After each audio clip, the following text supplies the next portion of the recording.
Welcome to the Emerging Litigation Podcast.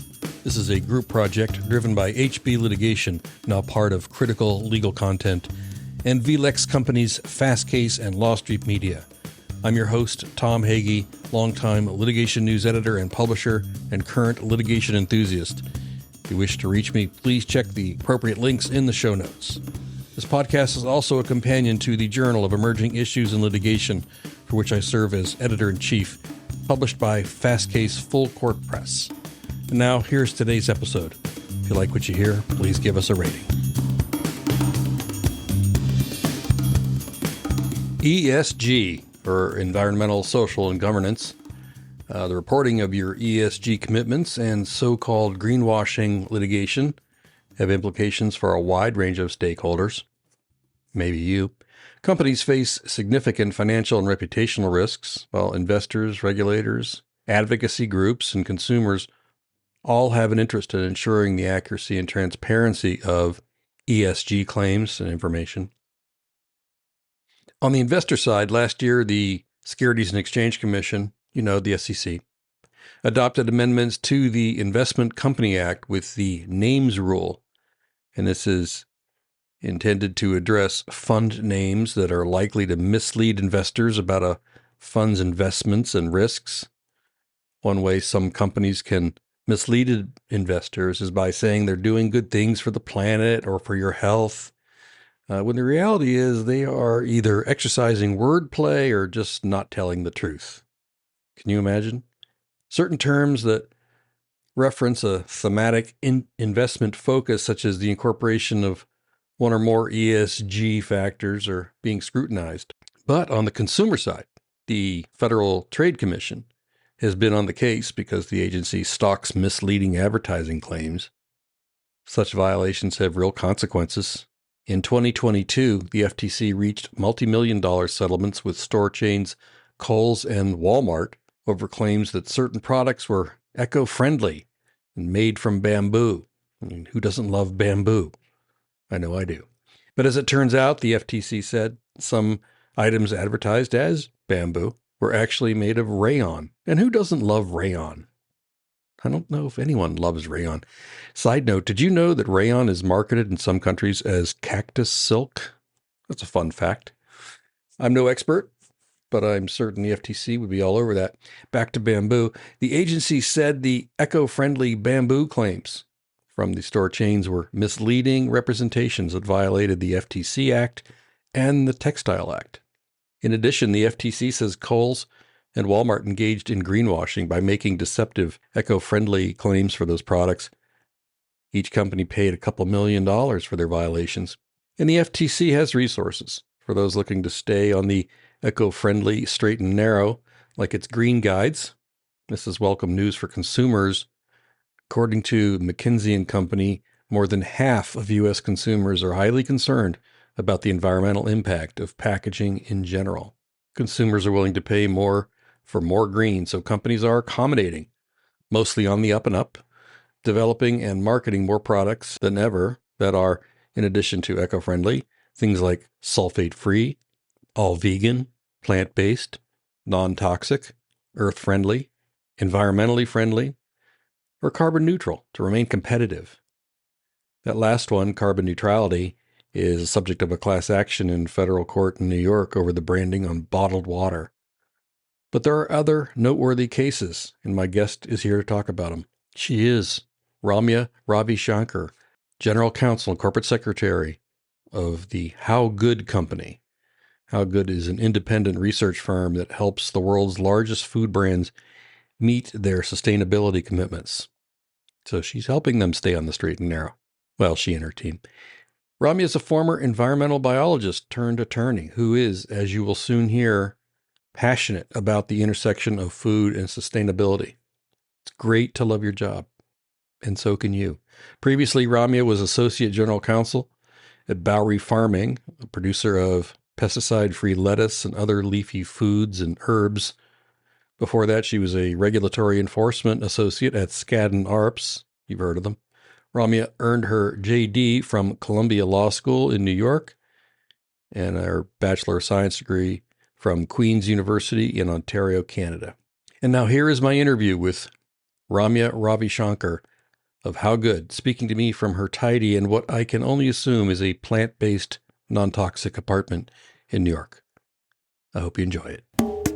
Ramya, thank you very much for speaking with me today. I'm excited to be here. Are you? I am. This is actually my favorite part of my job. It really is. Well, yeah, they say if you love your job, you never work a day in your life. Right. Somebody said that. I learned it from a sitcom. We're going to talk about greenwashing and greenwashing litigation. So if you could help set the stage for this, what is greenwashing for those who don't know it, and why is it such a hot topic? Yeah, greenwashing has become certainly a more prevalent practice and has been making mainstream news beyond just the sort of niche circles maybe it once took up in the past. But it describes a deceptive marketing practice where companies make exaggerated or otherwise unsupported claims about the positive impacts that they and their products or services have on the environment. And it can really run the gamut. It could be exaggerating that a product has a particular environmental benefit, or it could be, actively making a false or misleading claim about a particular sustainability investment. Or it could even be a statement or message that diverts attention away from a company's, overall negative environmental impact. And, at the end of the day, the through line across all of these types of examples is with greenwashing, anything that's untruthful, inaccurate, exaggerated, or, even ambiguous could fall under the umbrella and could be a cause for concern and cause for risk for businesses. Okay. Well, let's get into some of the litigation. So I've read about greenwashing lawsuits. I just wanted to get your sense of how prevalent they are and who typically files them. They're quite prevalent and increasingly so. I think in the last couple of years, some statistics show it's gone from like a couple hundred to like high hundreds to even over thousands of claims in the US being brought under the banner of greenwashing. And the reason they're becoming more prevalent is because consumers on the whole are becoming more concerned about corporate sustainability and about putting their money in investments or in purchases that they really believe in. So not only is there an increased attention from consumers and investors around sustainability and claims around sustainability, businesses are trying to meet the moment by touting their sustainability bona fides and making more sustainability focused claims about why people should be investing and buying from them. Mm-hmm. And when you have that increase, you also have the directional increase of risk and ambiguity and even exaggeration that can then lead to these lawsuits. So, some folks might actively, be taking creative liberties in communicating how sustainable they really are, whereas others might not be doing it in such an egregious manner, but just not doing it properly. But in any case, these are some of the kind of push factors into why we're seeing so many suits. Yeah. Seems like a lot of marketing claims are like that. They'll push an envelope. I remember when my kids were little, they'd say, "Look, Dad, free cell phones." Yeah, they're free if you buy them. So I'm sure that was completely legal, but not to somebody who was like 8 years old. Who's typically filing these cases? Are there specific groups or individuals or firms leading it? There is a particularly active class action bar that is engaged in bringing these cases. And as I said, with more sophisticated consumers who want more details around the sustainability marketing that they are relying on, there are plenty of plaintiffs who want to be the named plaintiff in these cases. But apart from class actions, you're also seeing an increase in state regulators and federal regulators bringing cause of action from a consumer protection perspective. So, the Federal Trade Commission is a really good example of that. They are responsible for false advertising risk and protecting consumers from that. So from that angle, we've gotten a lot of inquiries and a lot of causes of action being brought. And the National Advertising Division, which is an arm of the Better Business Bureau, also brings inquiries and actions against companies. So you're seeing across all these different platforms in the US, just a rising tide lifts all boats. Everybody is getting in on the greenwashing litigation train. That's what's most prevalent. Mm-hmm. But layer onto that, securities regulators are also interested in bringing greenwashing cases. You see the SEC's release some rules around climate disclosure reporting. And I think from their perspective, when a company touts its environmental bona fides and doesn't actually have the substantiation to back it up, that inflates its value to investors and therefore could be disrupting the financial system and not providing accurate disclosures to investors. So everybody wants to target and attack this from different angles. Right. Are there any cases, recent ones, that you find particularly interesting? Yeah, the seminal case for me from the last few years is one that was brought against the footwear company Allbirds. So in 2022, a case in New York federal court was brought against the brand, which had advertised that they were reducing their carbon footprint, and in doing that, they had shared a carbon score and they had showed the life cycle assessment tool that they had used to calculate that score.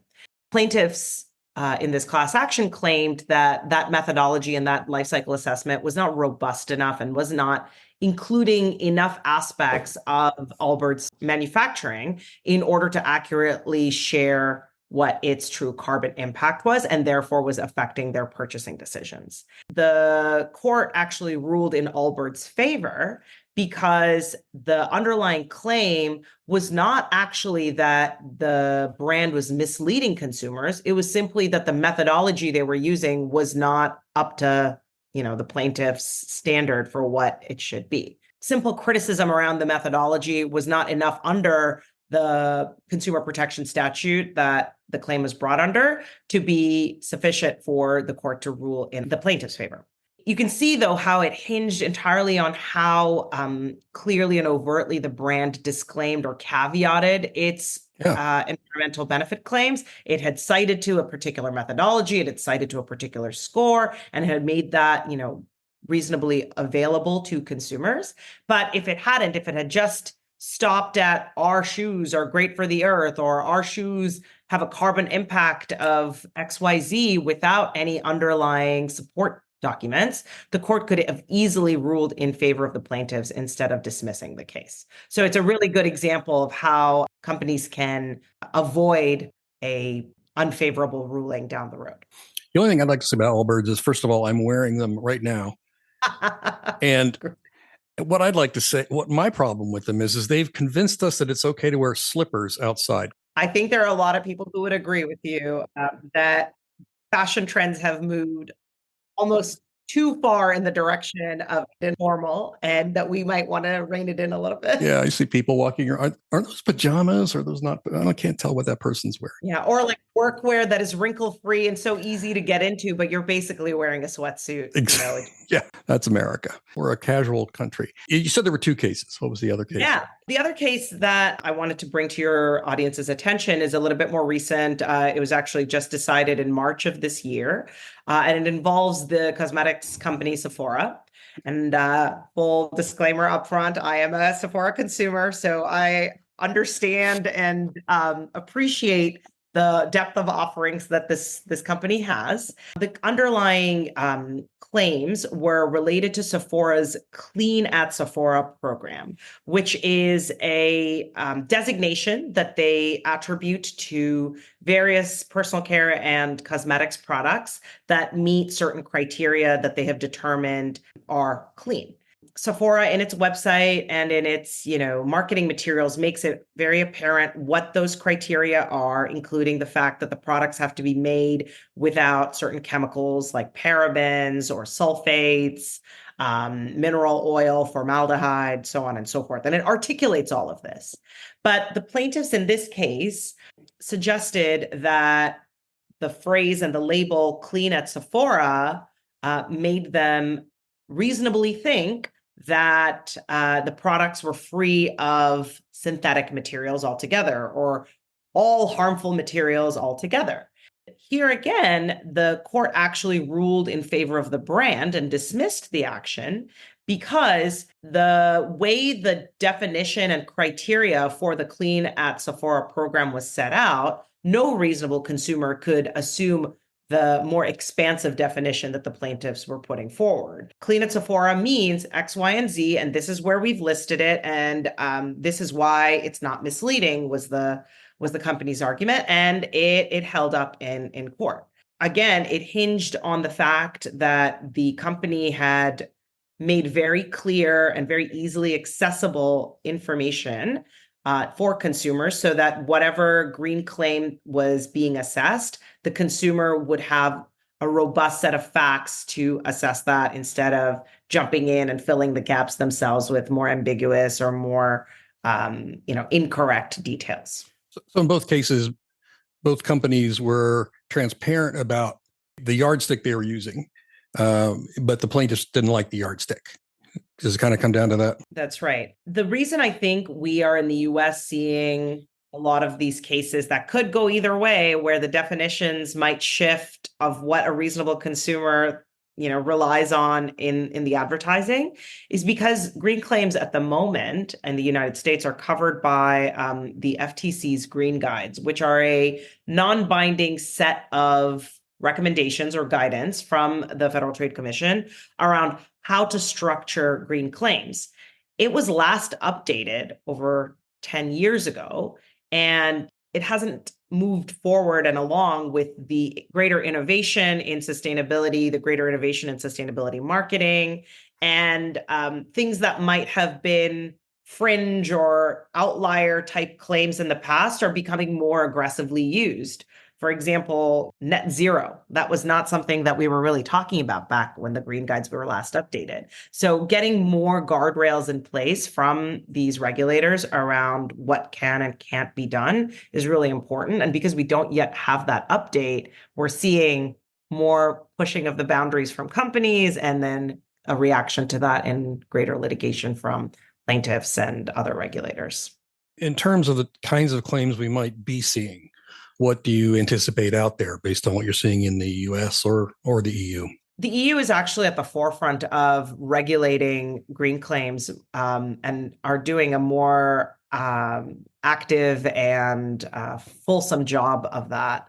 Just this year, the European Parliament passed something called the Green Claims Directive, which requires large companies operating in the EU to provide specific scientific validation before they can even say something is eco-friendly or biodegradable or sustainable. They have gone outright and banned certain types of claims that otherwise would have been permitted before.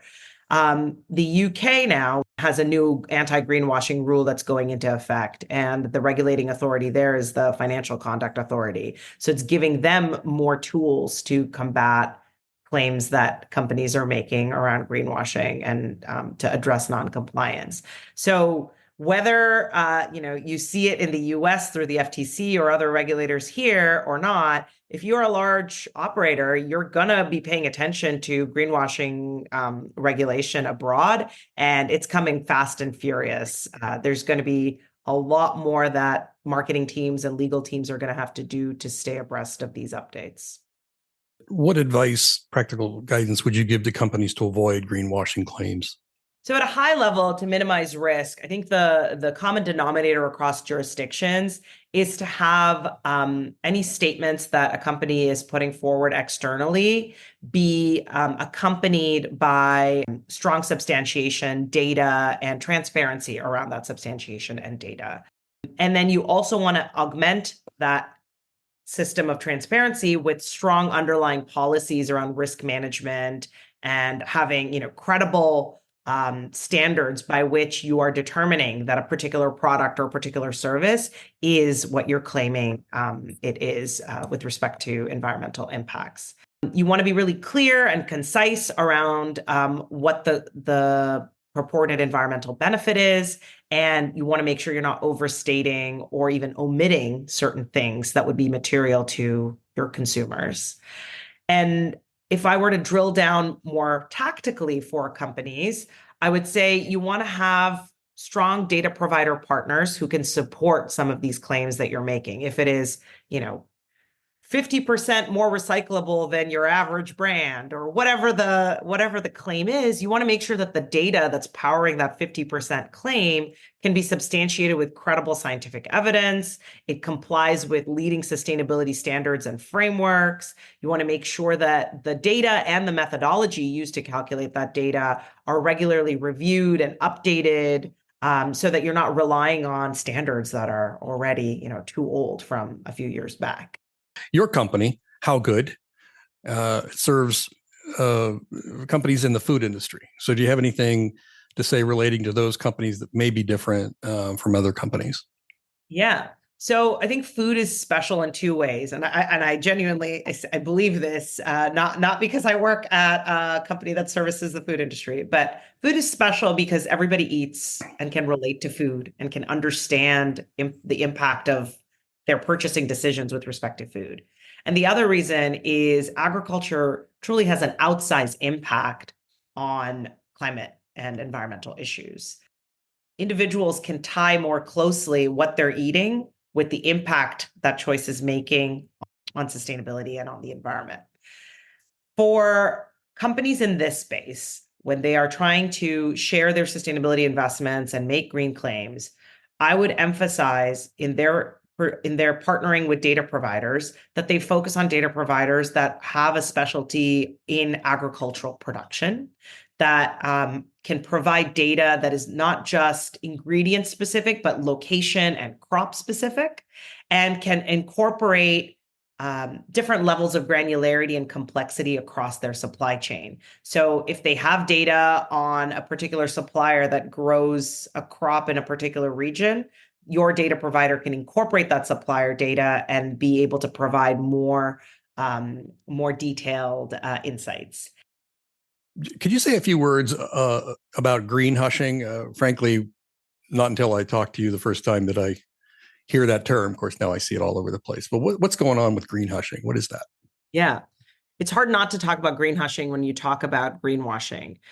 Green hushing refers to the practice of companies actually underreporting or altogether omitting their sustainability credentials in fear of lawsuits and regulator scrutiny.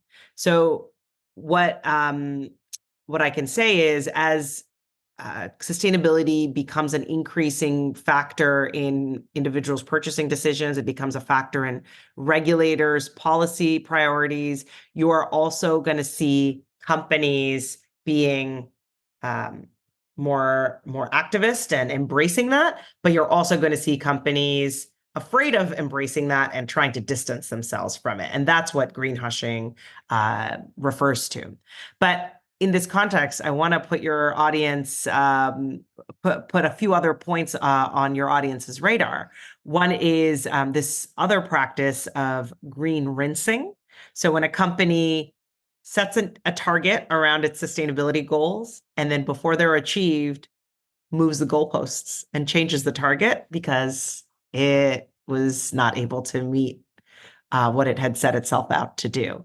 In fact, several large, well-known brands have recently been under fire for doing exactly that. They had set aggressive goals for 2030, a couple of years ago, and as 2030 approaches, are either decreasing the impact that they are hoping to achieve by then, or changing the timeline to beyond 2030 to a longer timescale by when they expect this impact to be realized. Okay. And then the last concept is green lighting. So like gaslighting, green lighting. Oh my gosh. Where companies tout their environmental bona fides, but in doing that, they're really trying to draw attention away from the negative aspects of what they're doing. Mm-hmm. So it's like they're great partners and contributors to the fight against climate change, but really on the whole, they're probably not doing enough relative to their externalities that they're contributing. Okay. Any other variations on green I'm as a sure prefix? there's a few others. These are just my favorite, and I feel like they're all reactions and counter reactions to an increasingly sophisticated consumer base that cares about sustainability and that wants to see its dollar going to businesses that are making more sustainable choices. Yeah, it just seems like a very tricky area right now. You want to do the right thing, or maybe you have to do the right thing. But if you don't do it right, you're in a lot of trouble. You want to tell everybody about it, but you don't want to be too obvious, like, "Hey, look at me over here." So it's tricky. So, but I think your advice around having statements backed up by data or good data partners, being transparent, those kinds of things to keep you on the straight and narrow sound like good guidance. What I'd leave your listeners with at the end, I think, is this is really a cross-functional project for companies.